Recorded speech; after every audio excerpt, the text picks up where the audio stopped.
राधे राधे दोस्तों, हमारे चैनल में आप सभी का स्वागत है। आप सभी जानते हैं कि 22 मार्च 2026 से चैत्र नवरात्र की शुरुआत हो रही है। सबसे पहले दोस्तों आप सभी को चैत्र नवरात्र की बहुत बहुत बधाई। चलिए दोस्तों, हम इस वीडियो में जानेंगे नवरात्र व्रत की शुरुआत कैसे हुई। दोस्तों, माँ दुर्गा के पावन नवरात्र व्रत पहली बार रखने वाले जातकों को व्रत रखने से पहले माँ दुर्गा के पावन 9 दिन की नवरात्र व्रत कथा अवश्य पता होनी चाहिए। माँ दुर्गा की कृपा से आप सभी पर होगी माता रानी की कृपा। दोस्तों, पौराणिक कथाओं के अनुसार एक बार बृहस्पति जी ने ब्रह्मा जी से नवरात्र का महत्व जानने की इच्छा जताई। बृहस्पति जी ने कहा, नवरात्र व्रत का फल क्या है, इसे किस प्रकार किया जाता है, सबसे पहले इस व्रत को किसने किया था। दोस्तों, बृहस्पति जी के प्रश्नों का जवाब देते हुए ब्रह्मा जी ने कहा, हे बृहस्पति, प्राणियों के हित की इच्छा से तुमने बहुत अच्छा प्रश्न किया है।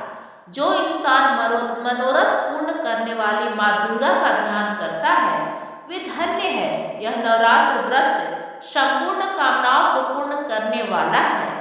इस व्रत को करने से पुत्र प्राप्ति, धन, विद्या और सुख मिलता है। इस व्रत को करने से प्राणियों के रोग दूर हो जाते हैं, घर में समृद्धि की वृद्धि होती है, बांझ स्त्री को पुत्र की प्राप्ति होती है।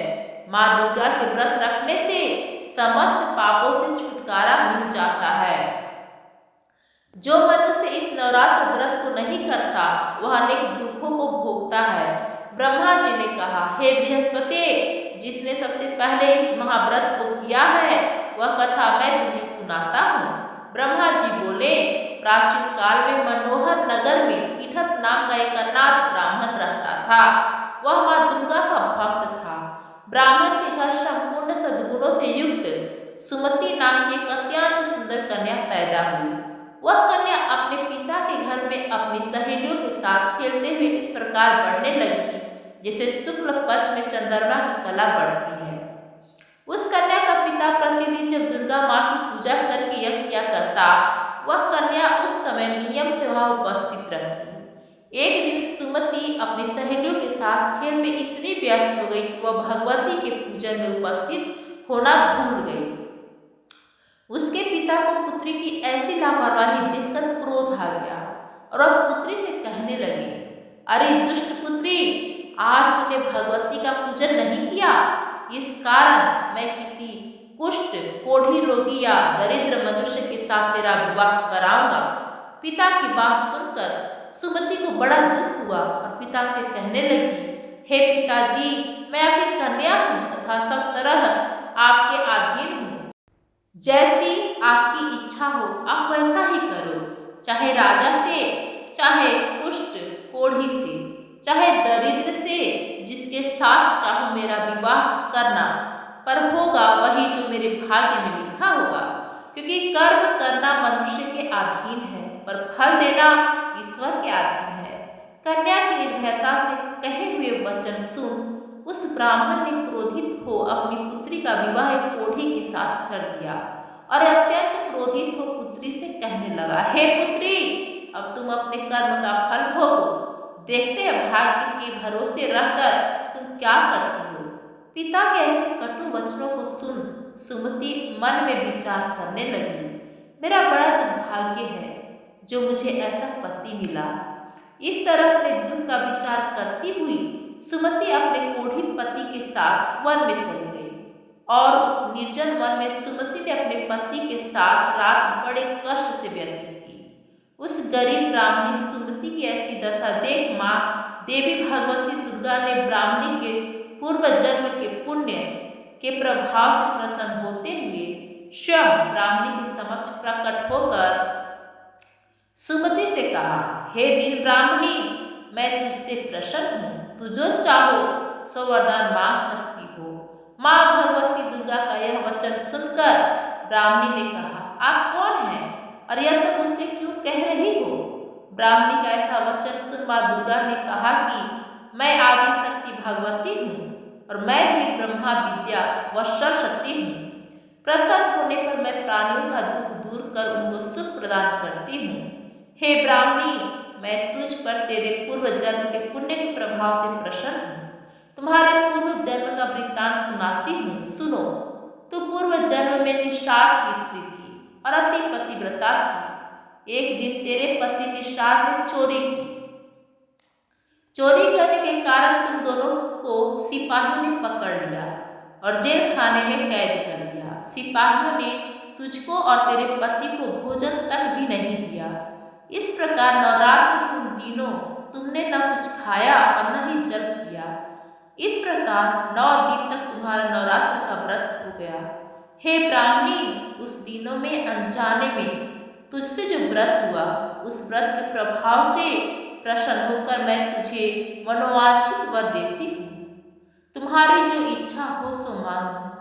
इस प्रकार माँ दुर्गा के वचन सुन ब्राह्मणी बोली, हे माँ दुर्गे, अगर आप मुझ पर प्रसन्न हैं तो मैं आपको प्रणाम करती हूँ। कृपा करके मेरे पति का कोढ़ दूर करो। देवी माँ भगवती दुर्गा ने कहा, पूर्व जन्म में उन दिनों तुमने जो व्रत किया था, उस व्रत का एक दिन का पुण्य अपने पति का कोढ़ दूर करने के लिए अर्पित करो। उस पुण्य के प्रभाव से तेरा पति ठीक हो जाएगा। इस प्रकार देवी के वचन सुन वह ब्राह्मणी प्रसन्न हुई और पति को निरोग करने की इच्छा से जब माँ दुर्गा ने उसके मांगे वर को तथास्तु ऐसा वचन कहा, तब उसके पति का शरीर भगवती दुर्गा की कृपा से कुष्ठ रोग से रहित हो गया। वह ब्राह्मणी पति को देख माँ दुर्गा देवी की स्तुति करने लगी। हे दुर्गे, आप दुर्गति को दूर करने वाली, तीनों लोगों का संताप हरने वाली, समस्त दुखों को दूर करने वाली, रोगी मनुष्य को निरोग करने वाली, प्रसन्न को मनवांछित वर देने वाली और दुष्टों का नाश करने वाली जगत की माता है। हे अम्बे, मुझ निरपराध अबला को मेरे पिता ने कुष्ठी मनुष्य के साथ मेरा विवाह कर मुझे घर से निकाल दिया। मैं पिता से तिरस्कृत निर्जन वन में बसर कर रही हूँ। आपने मेरा इस विपदा से उद्धार किया है। हे देवी, मैं आपको प्रणाम करती हूँ, मेरी रक्षा करो। उस ब्राह्मणी की ऐसी स्तुति सुन देवी बहुत प्रसन्न हुई और ब्राह्मणी से कहा, हे ब्राह्मणी, तेरे शीघ्र ही उदालय नामक अति बुद्धिमान, धनवान, कृतिवान पुत्र उत्पन्न होगा। ऐसा वर देकर देवी ने ब्राह्मणी से फिर कहा कि और जो कुछ तेरी इच्छा है वह मांग ले। सुमति ने कहा, हे भगवती दुर्गे, अगर आप मुझ पर प्रसन्न हैं तो कृपा मुझे नवरात्र की विधि का विस्तार से वर्णन करें।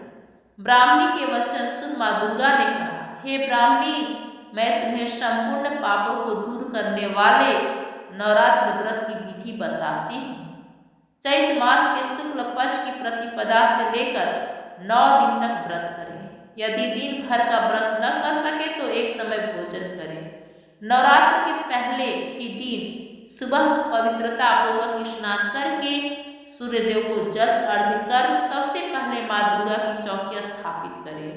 महाकाली, महालक्ष्मी, महासरस्वती की मूर्तियां स्थापित कर उनकी विधि सहित पूजा करें। शुभ मुहूर्त में घाट स्थापित कर उसमें जौ के बीज डालकर 9वें दिन तक जल से सिंचाई करें। बिजौरा के फल से अर्घ्य देने से रूप की प्राप्ति होती है। जाय फल से अर्घ्य देने पर प्रीति, दाग से कार्य की सिद्धि होती है। आंवले से सुख की प्राप्ति और केले से अर्घ्य देने से आभूषणों की प्राप्ति होती है। इस प्रकार पुष्पों व फूलों से अर्घ्य देकर व्रत समाप्त होने पर 9वें दिन विधि विधान हवन करें। खांड, घी, गेहूं, शहद, जौ, तिल, बेल, नारियल, दाख और कदम जैसे विभिन्न सामग्रियों से हवन करें। यह सब करने से मनोवांछित फल की प्राप्ति होती है। नवरात्र व्रत करने वाला मनुष्य इस विधि विधान से यज्ञ कर आचार्य, पंडित या ब्राह्मण को अत्यंत नम्रता के साथ प्रणाम करें और यज्ञ की सिद्धि के लिए उसे दक्षिणा दें। इस प्रकार बताई हुई विधि के अनुसार जो व्यक्ति व्रत करता है उसके सब मनोरथ सिद्ध होते हैं। इन 9 दिनों में जो कुछ दान आदि दिया जाता है उसका करोड़ों गुना फल मिलता है। हे ब्राह्मणी, इस संपूर्ण कामनाओं को पूर्ण करने वाले उत्तम व्रत को तीर्थ, मंदिर अथवा घर में विधि विधान के अनुसार करें। ब्रह्मा जी बृहस्पति जी से बोले। इस प्रकार ब्रह्माणी को नवरात्रि व्रत विधि बताकर देवी दुर्गा अंतर ध्यान हो गई। जो जातक इस व्रत को भक्तिपूर्वक करता है वह सुख प्राप्त कर अंत में मोक्ष की प्राप्ति करता है। बृहस्पति जी माँ दुर्गा के व्रत से महिमा सुन ब्रह्मा जी बोले, आपने मुझे नवरात्र व्रत का महत्व और संपूर्ण लोगों का पालन करने वाली माँ दुर्गा के व्रत के बारे में बताकर मुझे धन्य कर दिया। बोलो माँ भगवती दुर्गा की जय। प्रेम से बोलो जय माता दी, सारे बोलो जय माता जी, मिलकर बोलो जय माता जी। धन्यवाद दोस्तों। यदि कहानी पसंद आई हो तो हमारे चैनल को like, comment, share and subscribe करना ना भूलें। धन्यवाद दोस्तों।